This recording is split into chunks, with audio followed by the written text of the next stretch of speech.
네.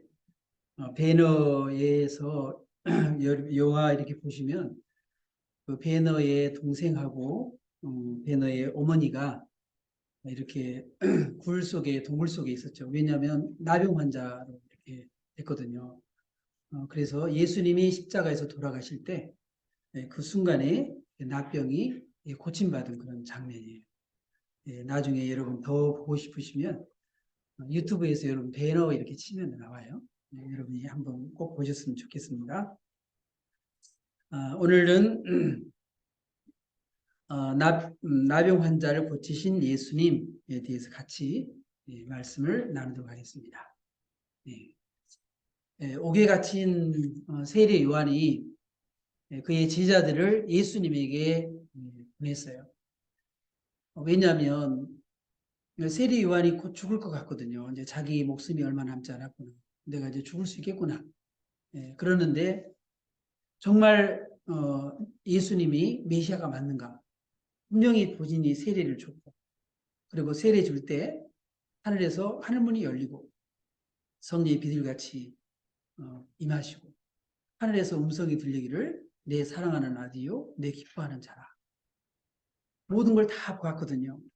그리고 예수님의 그 두 제자, 세례 요한의 두 제자를 앞에서도 분명히 얘기했단 말이에요. 세상 보라 세상 죄를 지고하는 하나님의 어린 양이다. 그러니까 예수님에 대해서 너무 확신을 가졌었어요. 그런데 막상 세례 요한이 본인이 이렇게 죽을 때가 되었을 때 정말 내가 저분이 예수 그리스도가 맞나, 메시아가 맞나 그런 의심이 들었기 때문에 제자 둘을 보내면서 당신이 정말 그리스도가 맞습니까? 바로 오실 바로 그분입니까? 라고 세례 요한이 얘기를 했던 것이죠. 예. 같이 한번 읽어보겠습니다. 요한이 옥에서 그리스도께서 하신 일을 듣고 제자들을 보내어 예수께 여짜오되 오실 그이가 당신이 오니까 우리가 다른 일을 기다리오니까.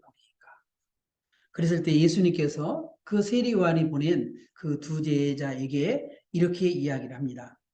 맹인이 보며 못 걷는 사람이 걸으며 나병 환자가 깨끗함을 받으며 못 듣는 자가 들으며 죽은 자가 살아나며 가난한 자에게 복음이 전파된다 하라. 예수님이 하시고 계시는 그 일들을 보고 제자 요한, 세례 요한에게 가서 그대로 전하라고 얘기를 한 것이죠. 왜냐하면 예수님은 이사야 선지자가 바로 예언한 바로 그분 메시아 그리스도였기 때문입니다. 이사야 선지자가 예언을 했습니다. 주 여호와의 영이 내게 내리셨으니 이는 여호와께서 내게 기름을 부으사 가난한 자에게 아름다운 소식을 전하게 하려 하심이라. 나를 보내사 마음이 상한 자를 고치며 포로된 자에게 자유를 갇힌 자에게 노임을 선포할 것이다. 예수님이 오시게 되면 메시아가 오시게 되면 바로 이런 일을 하게 될 것이라고 말씀을 했던 것이죠. 그래서 오늘 이 본문 속에서도 예수님께서 나병 환자 깨끗함을 받을 것이다. 왜? 그분이 오시고 메시아 그분이 나병 환자까지 깨끗하게 하실 것이다 라고 얘기를 한 것이죠. 그래서 예수님께서는 오늘 이 본문에 나오는 나병 환자를 고쳐주셨는데요. 자, 13절 같이 한번 읽어보겠습니다. 예수께서 손을 내밀어 그에게 대시며 이르시되 내가 원하노니 깨끗함을 받으라 하신대 나병이 곧 떠나니라. 아멘. 예수님께서는 나병 환자 여러분 너무나 잘 알 거예요. 예. 저도 시골에서 이렇게 살 때 제가 있었던 곳이 제가 살던 곳이 녹동이라는 곳이고 그 녹동의 바로 건너편이 소록도예요. 그래서 그 소록도에 나병 환자들이 가득 살았기 때문에 제가 우리 집이 이제 그 옷가게를 했거든요. 파리양행이라고 옷가게를 이렇게 했었는데 나병 환자들이 이렇게 많이 찾아왔어요. 그래서 우리 조상들이 참 긍정적이고 참 지혜롭다고 이렇게 하는 게 뭐냐면 나병 환자가 오잖아요. 나병 환자가 맨 처음에 마수거리를 해. 첫 손님으로 나병 환자가 와요. 그러면은 뭐라냐면, 오늘 나병 환자가 이렇게 마수거리를 해줘서 오늘 굉장히 재수가 좋은 날이, 운이 좋은 날이다. 한번 생각해 봐요. 만약에 나병 환자가 왔는데 재수 없어. 이렇게 만약에 그렇게 하게 되면 하루 종일 얼마나 장사는 찜찜하겠어요. 그런데 그렇게 했어요. 와서 굉장히 오늘 장사가 잘 될 것 같다. 그렇게 했습니다. 그래서 저는 많이 나병 환자를 많이 보면서 어릴 때 자랐어요. 여러분, 이 나병 환자의 소원 얼마나 간절했을까요? 오늘 12절에 보게 되면 이렇게 얘기를 합니다. 예수께서 한 동네에 계실 때 온몸에 나병 들린 사람이 있어 예수를 보고 엎드려 구하 이르되 주여 원하시면 나를 깨끗하게 하실 수 있나이다. 여러분 정말 이 나병 환자의 믿음이 얼마나 대단한지 모르겠어요. 그죠? 피부병도 아니고 나병 환자인데 주님이 원하시면 나를 이 시간에 깨끗하게 하실 수 있을 줄로 믿습니다. 이런 믿음을 가졌거든요. 예. 그래서 그 믿음을 가지고 그리고 간절한 소원을 가지고 예수님 앞에 나왔던 것이고 예수님에게 고침을 받게 되었던 것입니다. 예수님도 그러세요. 여러분 이 나병 환자는 정말 옆에 보기만 해도 정말 굉장히 보는 사람이 민망하고 죄송스러울 정도이거든요. 어떤 사람은 코도 다 문드러지고 눈도 잘 안 보이고 막 그렇거든요. 그런데 예수님께서 이렇게 고름이 나고 그러는 사람인데 손을 내밀어서 그를 터치해서 주셨다는 거예요. 여러분 아마 사람들이요 나병 환자 옆에 오기만 해도 아마 사람들이 도망갈지 몰라요. 그런데 예수님께서는 그 나병 환자에게 터치해서 고쳐주셨다는 거죠. 이 나병 환자는 부정한 그런 구약에도 부정한 자로 이렇게 취급되고 있습니다. 레위기 13장 8절에 제사장은 진찰할지니 그 병이 피부에 퍼졌으면 그를 부정하다 할지니라 이는 나병이니라. 그래서 이 나병 환자는요 사람과 같이 지내지 못하고 진영 밖에서 지내야 했어요. 레위기 13장 46절에 병이 있는 날 동안은 늘 부정할 것이라 그가 부정한즉 혼자 살되 진영 밖에서 살지니라. 아까 그 유다 베너 있잖아요. 그 베너의 동생하고 그리고 어머니도 굴 속에서 나병 환자들이 지내는 그런 굴 속에서 이렇게 격리되어서 지냈습니다. 사람들 만나지도 못하고 그렇게 지냈던 것이죠. 그런데 예수님이 십자가에서 돌아가시는 그 순간에 고침을 이렇게 받게 되었습니다. 부정한 자를 만지면 어떻게 될까요? 그 부정함이 옮겨지는 거예요. 그런데 예수님은 그 부정한 자를 만지면 부정해짐에도 불구하고 예수님이 손을 터치해서 고쳐주셨다는 거죠. 레위기 15장 5절에 보면 그의 침상에 접촉하는 자는 그의 옷을 빨고 물로 몸을 씻을 것이며 저녁까지 부정하리라. 유치병 걸린 그러한 여자가 예수님의 옷자락이라도 만지면 내가 고침을 받을 수 있겠다. 그런 믿음을 가지고 예수님의 옷자락을 만졌어요.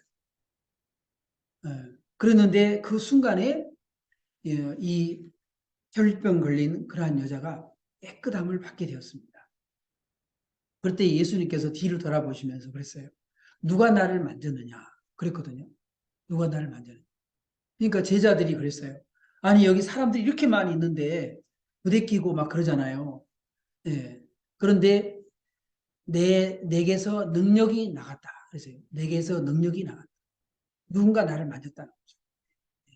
그때 이 혈루증 걸린 여자가 예수님 앞에 나와서 엎드렸습니다. 예수님께서 내 믿음이 너를 구원했다.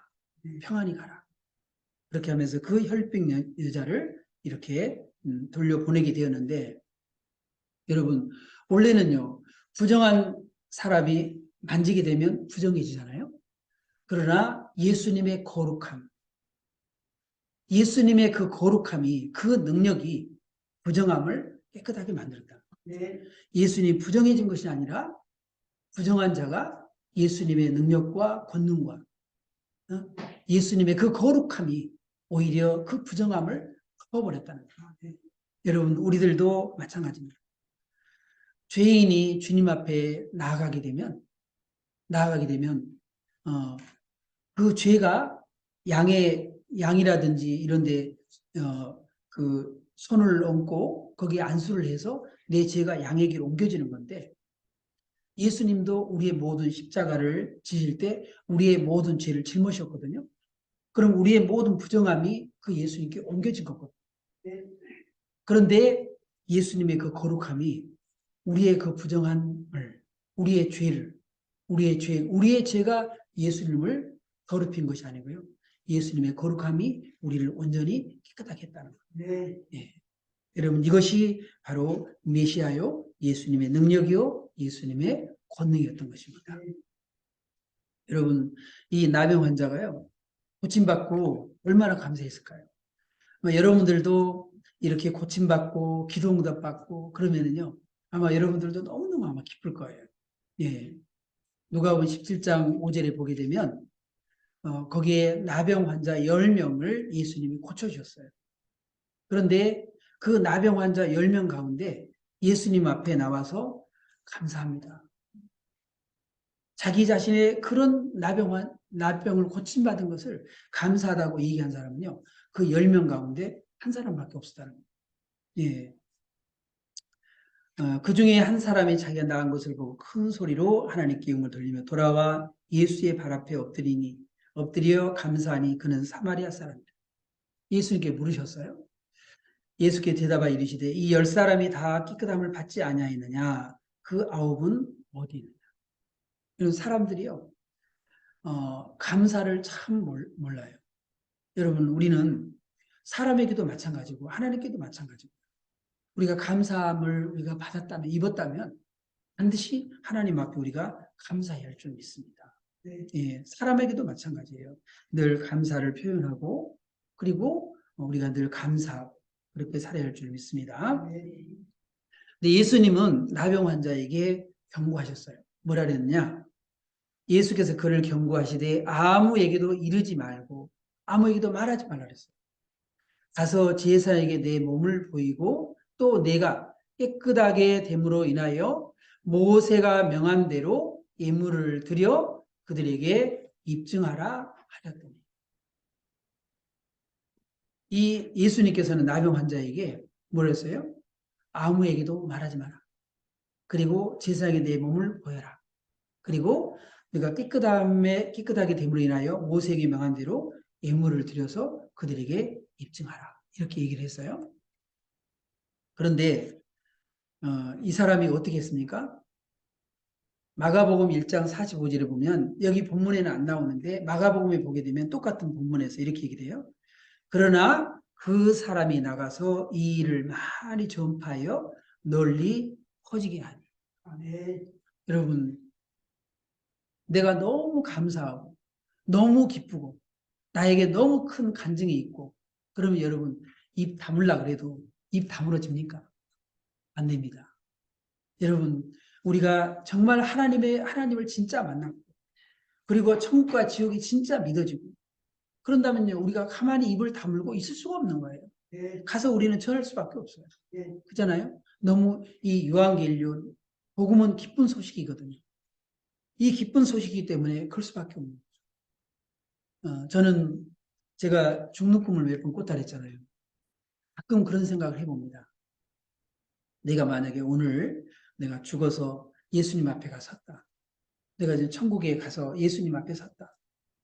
그랬을 때 가장 내가 그럴 걸, 이랬으면 좋았을 걸, 가장 크게 아쉬워할 게 뭘까? 그런 생각을 해봤어요. 그것은 한 사람이라도 더 전도해야 됩니다. 이렇게 천국이 좋은데, 저 사람들이 가 있는 저 지옥을 보니, 저 지옥에서 저렇게 고통을 받고 있는데, 여러분은 안 그럴 것 같아요. 너무 좋은 천국을, 그리고 너무 무서운 지옥을 봤을 때, 내가 한 영혼이라도 전도해서 그 영혼이 천국 가야 되는데, 저 사람이 저 지옥 가면 안 되는데, 그것이 가장 후회스러울지 않을까? 어?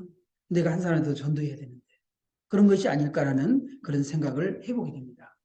여러분 이 사람도 너무 감사하니까 너무 기쁘니까 그 사람이 예수님이 아무리 입 다물라 그렇게 얘기를 해도 이 사람이 가서 많이 전파를 했다 그런 얘기예요. 예. 그리고 제사장에 가서 몸이 깨끗하게 되는지 보이라고 그랬습니다. 모세 율법에 의하면 나병 환자가 깨끗하게 되었다고 선언하는 것은 바로 제사장의 역할이었습니다. 레위기 14장 2절 같이 한번 읽어보겠습니다. 나병 환자가 정결하게 되는 날의 규례는 이러하니 곧 그 사람을 제사장에게로 데려가십시오.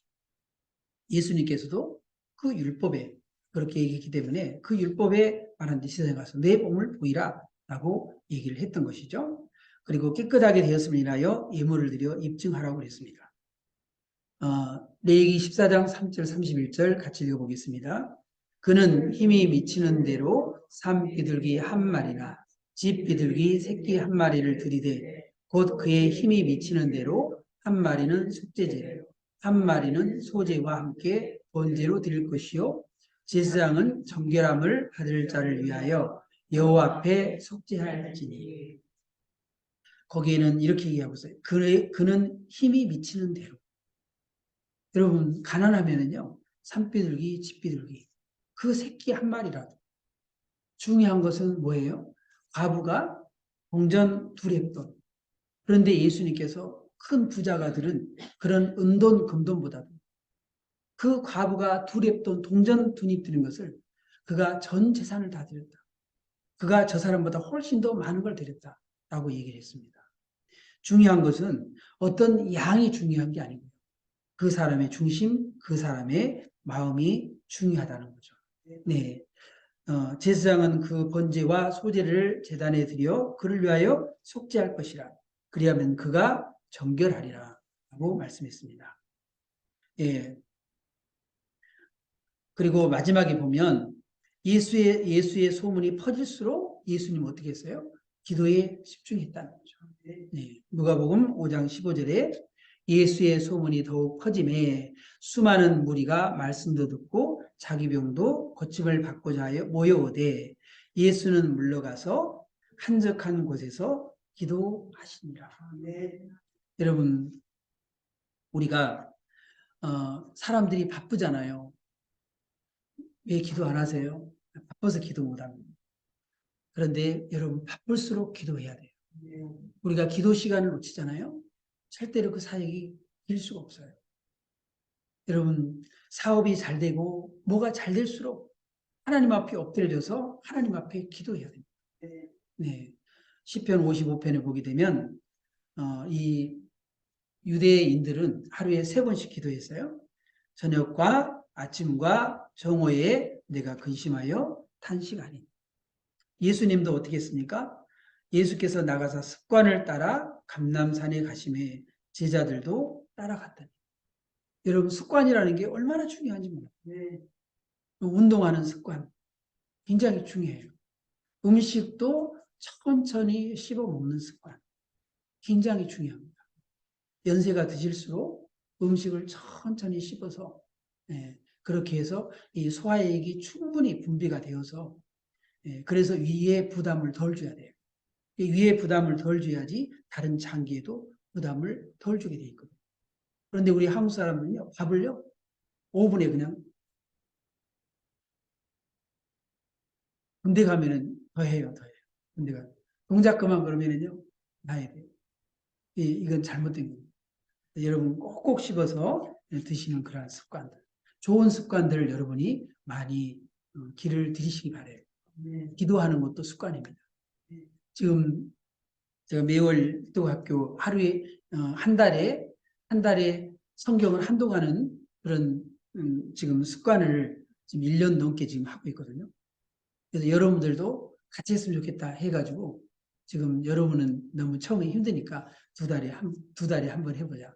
그래서 3월달, 4월달 한번 여러분에게 도전을 하라고 그렇게 오늘 광고하려고 그래요.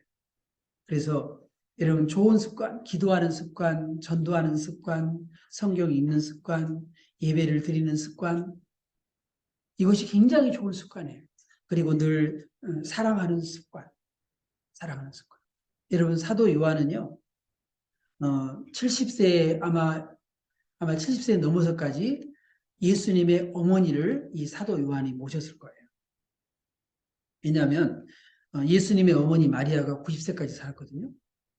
예, 그렇기 때문에 오래 사셨어요. 예수님 십자가에 죽으실 때 뭐라 그랬어요? 사도 요한에게 보라 내 어머니라. 그래서 이 사도 요한이 70이 넘어서까지 70 넘어서까지 이 어머니 마리아를 이렇게 모셨습니다. 사역을 못했어요. 나중에 성경도 전부 다 요한일서, 요한에서 요한 3서, 나중에 반모서 요한계시록까지 그리고 요한복음 다 썼는데 그 이후에 다 이 사도 요한이 썼습니다. 그래서 요한복음은요 가장 복음서 가운데 가장 늦게 이렇게 나왔거든요.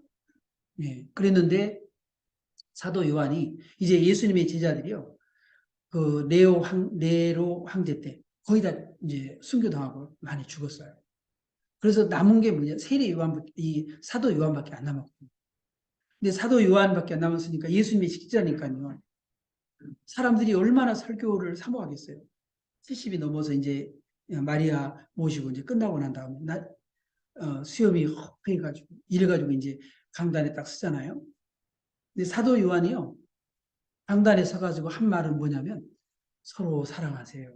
이 한마디 하고 내려갔어요. 사람들이 얼마나 기대했겠어요. 그런데 사도 요한이 그랬다고. 예.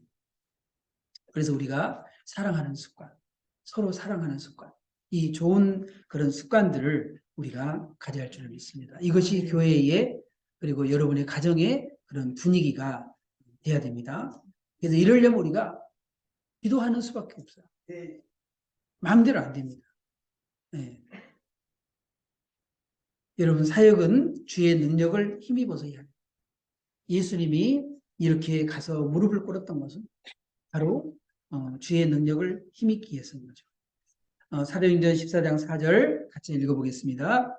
두 사도가 오래 있어 주를 힘입어 담대히 말하니 주께서 그들의 손으로 표적과 기사를 행하게 하여 주사 자기의 은혜의 말씀을 증언하게 하시고 여러분 기도해야지 주를 힘입어서 이렇게 표적과 기사가 나타날 수 있는 거예요. 예수님께서 우리의 본을 보여주시기 위해서 예수님도 그랬어요. 하나님이 나사렛 예수에게 성령과 능력을 기름 붓듯 하셨으니 그가 두루 다니시며 선한 일을 행하시고 마귀에게 눌린 모든 사람을 고치셨으니 이는 하나님이 함께 하셨습니다. 여러분 예수님께서 우리에게 일부러 그런 본을 보여주신 거예요. 볼수록 주님 앞에 엎드리라고. 그렇게 많은 사람들이 모여왔지만 어떤 인기나 소문이나 어떤 그런 데 연연하지 않고 예수님이 한적한 곳에 기도하시는 그 모습은 바로 우리도 그렇게 하라는 거예요. 너희도 바쁠수록 주님 앞에 무릎을 꿇어라 라고 하는 것을 말씀해주고 있는 것입니다. 예. 사도들도 어떻게 했어요? 기도에 집중하기 위해서 7 집사님을 세운 거예요. 형제들아 너희 가운데 성령과 지혜가 충만하여 칭찬받는 사람 7을 택하라. 우리가 이 일을 그들에게 맡기고 우리는 오로지 기도하는 일과 말씀 사역에 힘쓰리라. 예. 사도들도 기도하고 말씀 전하는 일에 힘쓰기 위해서 7 집사님을 세웠던 거예요. 예. 여러분, 이 기도가 우리에게 주신 하나님의 놀라운 그 축복입니다. 너희가 내 안에 거하고 내 말이 너희 안에 거하면 무엇인지 원하는 대로 구하라. 그리하면 이루리라. 여러분 우리에게 이렇게 놀라운 약속을 했는데 여러분 왜 기도 안 하십니까? 여러분 아무것도 염려하지 말고 모든 일에 기도와 간구 너희 구할 것을 감사함으로 하나님께 하라. 그리하면 모든 지각이 뛰어난 하나님 평강이 그리스도 예수 안에서 너희 마음과 생각을 지키시라 했습니다. 여러분 여러분이 모든 병을 고치시는 치유의 주님을 여러분 만나시기를 바랍니다. 오늘 이 나병 환자만 주님 만난 것이 아니라 여러분들도 주님 앞에 나오면 여러분들을 우리 주님 만나줄 것입니다. 나병 환자는 소원을 가지고 주님 앞에 갔습니다. 우리의 소원을 들으시는 여호와를 기뻐하라. 그리하면 내 소원을 들으시리라. 시편 37편 말씀했습니다. 우리의 소원을 들으시는 주님께 나아갈 수 있기를 바랍니다. 또 예수님처럼 바쁠수록 사역이 더 바쁠수록 여러분의 일이 더 바쁠수록 주님 앞에 엎드려 항상 기도하는 기도에 집중하는 여러분 되시기를 주님의 이름으로 축원합니다. 네, 기도하겠습니다.